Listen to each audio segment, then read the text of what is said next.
Good evening. You are tuning in to AWANI Review with me, Cynthia Ng. Housing affordability remains a huge challenge in Malaysia. What more during COVID-19 as more people are faced with job cuts and retrenchments. So what are the housing options available to them, particularly the lower income group? Joining me on the show today to discuss about housing affordability is Dato' Jimmy Doh, Managing Director of Lagenda Properties. Well, thank you so much, Dato' Jimmy, for making time for this interview. Just to let our audience know, you are currently based in Sitiawan, Perak, and it's great that we get to meet, although it is virtually, but still appreciate your time today. Thank you, Cynthia, for your time too. So, Dato', we really want to talk about the issue of affordable housing. Your company, Lagenda Properties, is mainly involved in building affordable homes. What we are seeing, the impact of COVID-19 is that a lot of people will slip into the B40 segment range because we are seeing salary cuts, businesses are grappling to survive, some are forced to shut. So really at this point in time, right, what are your thoughts about housing options available? Is this a good time to even buy a house? I think that the property market has softened in the past at least 6 years. I have seen penthouses in KL, the high-end one, dropping even prices up to 50%. But the price is still very steep. From 3 million, dropping 50% is still 1.5 million. But I think that the houses that is more on the affordable range, about 500,000, they did not drop that much. And is still quite beyond reach to most of the averager in Malaysia. But I believe that if the averager in Malaysia can find something within their range that is that they can afford, I think that we should go for it. Bear in mind, buying a house is not like buying a car where your installment is less than 10 years. Buying a house, you stretch your installments for like 30 years, So if you start working at 20 years old, you probably end up paying your whole career life, your housing installment. So if it is something within reach and you don't stretch it too much, I think that it's a good time to buy. In Malaysia, the official category for affordable home is priced 200,000 and below.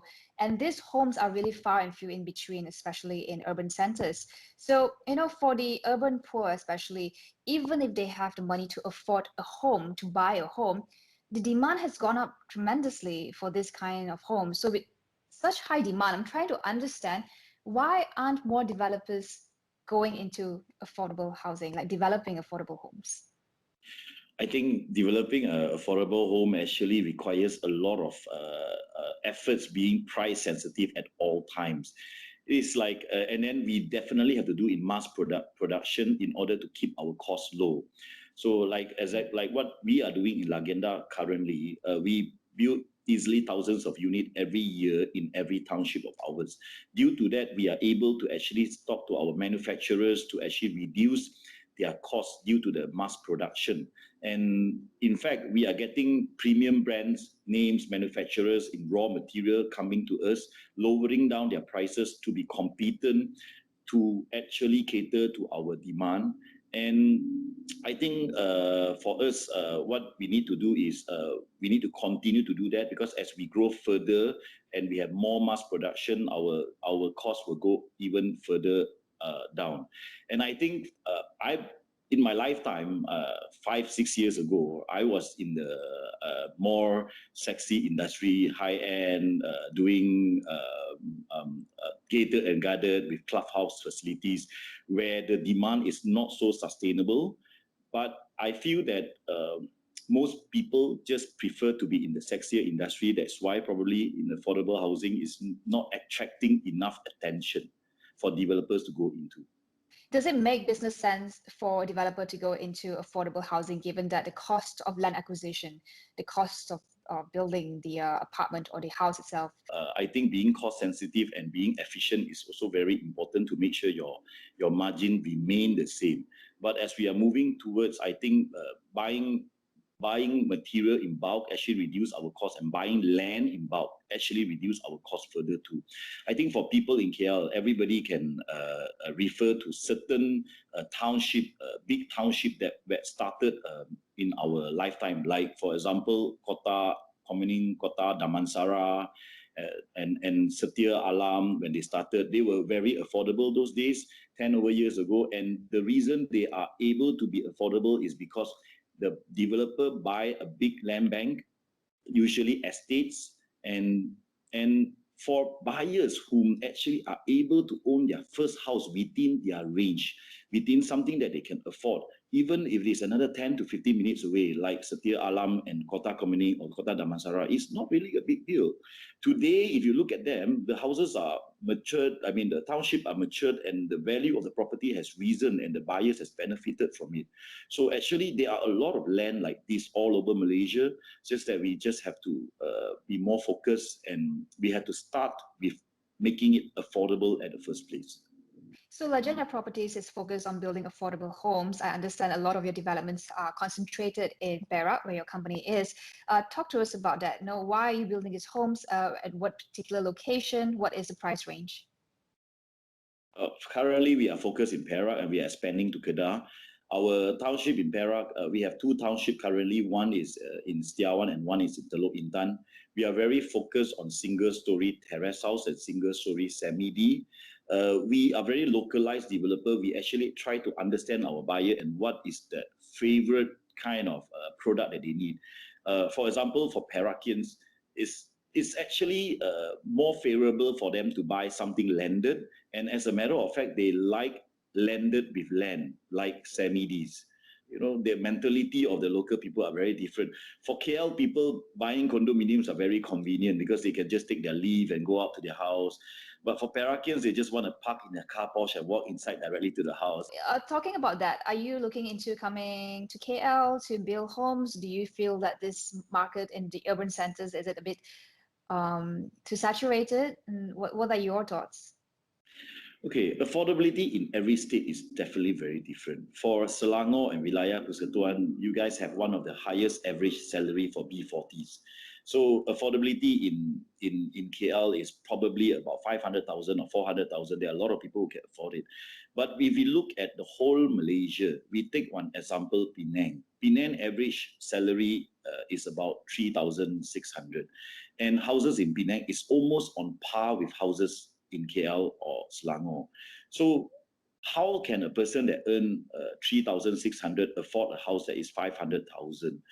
For Ben Negara says that in order for you to achieve a house that is 500,000, you probably need to earn at least 5,000 to 6,000. But the averager in Penang doesn't earn that much. So I think that the affordability in KL is catered to by majority of the developers in the whole Malaysia, which they are focused in KL, but there are 30 million people in the whole Malaysia. So there's only 7 million people in Klang Valley. So what about the 20 over million people all over Malaysia? I think everyone deserves a home within their affordability, and everyone all over Malaysia deserve their own space. And as we are talking now, we know the young generation always want their own space. They don't want to live with their parents when they get married. They don't want to be like having their children and their parents in the same house. So I think that the demand of it is there all over Malaysia. We should not just focus in KL. No doubt, I'm not doubting that there will be one day I may go to KL and build something more affordable for everyone in KL. All right. Now, has homeownership become more affordable in this period where the market has slowed down? I think that overall the price of the properties has gone down over the years. But like I mentioned just now, we look back Penang again as a state that we can collaborate with, because we understand everybody have been to Penang. Everybody knows the housing price in Penang. Okay, so let's say the average house price in Penang is 500,000. So with the current scenario, maybe it has dropped 10%, so it's 450,000. But for a person who earned $3,600, they have to pay probably about $2,000 over a month to buy a house that's 400 over thousand. So even if the house is 400,000, it's still beyond reach to a lot of average Malaysian. And bear in mind, 3,600 is usually the gross salary, and this is from the statistic department. Mm-hmm. They're talking about net salary. People who earn 3,600 need to pay for their car installment as well, probably some personal loan and a lot of other bills. So even buying a house at 300,000 is beyond reach to a lot of averager in Penang. Not talking about the other averager in the other states in the whole Malaysia. All right, now I want to look more from a demand perspective, right? We do see that the M40 segment, because of the COVID-19 pandemic, might slip into B40 more and more. So, and what's your take with regard to uptick in home ownership? Because our government has done quite a bit to try to encourage home ownership, for instance, such as stamp duty exemption, RPGT exemption. Do you think it's enough? I think for the people whom are earning about 4,000 plus to 5,000, I think this 10% reduction during the home ownership program campaign, HOC, and the exemption of the stamp duty, which is another 3%, it helps them a lot. For a person whom actually earns probably 5,000 average household income, if they were to buy a house that is 500,000, if the government do this and they actually reduce by another 50 or 60,000 due to their HOC and the stamp duty, I think it helps them a lot already. But my main concern is just for those people whom only can afford houses at 250,000 or below 200,000, how are they going to own a house? So how can this be addressed from the supply side? Or what policies can be implemented to encourage more developers, for instance, like yourself, to go into this segment, this affordable segment, and also concentrate more on the urban centers, because that's where the jobs are, that's where people are really. Yeah, I think that the government and the private sector has to definitely work together, even though I always consider myself as a manufacturer in reality, because we build in bulks and we are always building almost the same type of houses in a township. But as we are doing manufacturing, we have a lot of procedure that we need to go through: approvals during building plan, approvals of CCC, that means certificate of fitness, when we complete the construction, to make sure that our building is actually properly done and the quality is there. And getting all this approval will just delay or cause us more effort as we are serving the B40s. I think if the government can give us a green lane, can assist us and lessen down our tax or the contribution at every level when we build houses, I think we can even benefit our buyers by making our house even more affordable. Bear in mind, I always think that houses below 200,000 is affordable, but I still see a lot of my buyers having problem buying even house at 150,000 due to their commitments in hand. Okay. Well, one final question for you, Dato, about the outlook that you're expecting in 2021. Businesses last year, we thought that last year was one of the worst years ever, but coming to 2021 with another MCO in place, how are you feeling about the year ahead and the market outlook, if you can share with us? We are actually still very positive about what we are doing, and we are very happy that even in 2020 and starting of 2021, we are busy. We are busy during pandemic because our product is like the demand is almost evergreen. Every day there are people getting married. Every day there are people becoming parents. Every day there are new graduates that actually come out and work and they want to move out if they can afford a new house. And the young generation always want their own space. I think during this pandemic, after the pandemic in 2020, we realized that our sales in fact has increased. I think it's due to maybe everybody staying under one roof during the 2 months and probably a lot of arguments with the families. And if they can afford a house, I think everybody wants to move out. I'm very confident on what we are doing. I think we are in the right direction. And at this point of time, what we are doing, actually, we are trying to expand as fast as possible and getting as many land bank as we can to address to this issue. All right. Well, thank you so much, Dato, for spending time to talk with us. And it looks like you have a pretty positive year ahead, and I hope that it stays that way. Well, thank you for speaking with me, Dato, and all the best with your work. Thank you, Cynthia. Thank you.